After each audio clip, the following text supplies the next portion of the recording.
अनेकांच्या पोटातील ओठावर येणाऱ्या गुपितांची बिनधास्त मांडणी करणारं बातमीपत्र।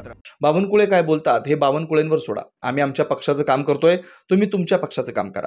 महाराष्ट्राची जनता ठरवेल। ज्या प्रकारे तुम्ही पक्षाला फोडलं, ज्या प्रकारे आमदारांना तुम्ही विकत घेतलं, ज्या प्रकारचं घाणेरडं राजकारण तुम्ही सुरू केलंय, आम्ही हे सगळं करत नाही। आमच्या पक्षाचं धोरण आहे की 80% समाजकारण आणि 20% राजकारण।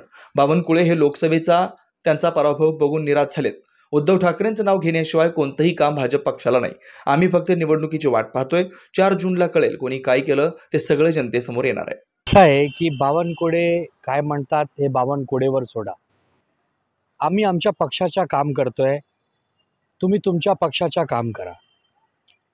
महाराष्ट्राची जनता ठरवेल ना, ज्या प्रकारे पक्षाला तुम्ही फोडले, ज्या प्रकारचे आमदारांना तुम्ही विकत घेतले, ज्या प्रकारचे गंदी राजकारण तुम्ही सुरू केलं आहे, आम्ही हे सगळे करत नाही।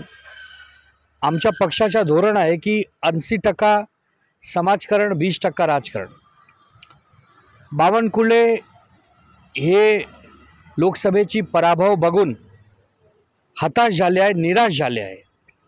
उद्धव ठाकरे साहेबांचं नाव घेण्याशिवाय कोणताही काम भाजपा पक्षाला नाही आहे आणि हे सगळं बघून आम्ही फक्त निवडणुकीची वाट पाहतोय। 4 जूनला कळेल कोण काय करतोय, कोण काय केलं आहे, सगळं जनता समोर येईल। 2024 ची लोकसभा निवडणूक उद्धव ठाकरे यांच्या आयुष्यातील सर्वात वाईट निवडणूक असेल अशी टीका केली आहे। बघू ना, तेच म्हणतोय ना की कोणासाठी काय वाईट आहे हे आम्ही बघू। 4 जूनपर्यंत थांबायचे आहे। आम्ही असा लोकांवर काही प्रतिक्रिया देणार नाही। आम्ही जनता समोर जाऊन नतमस्तक होऊन जनता समोर आमचे विषय मांडू।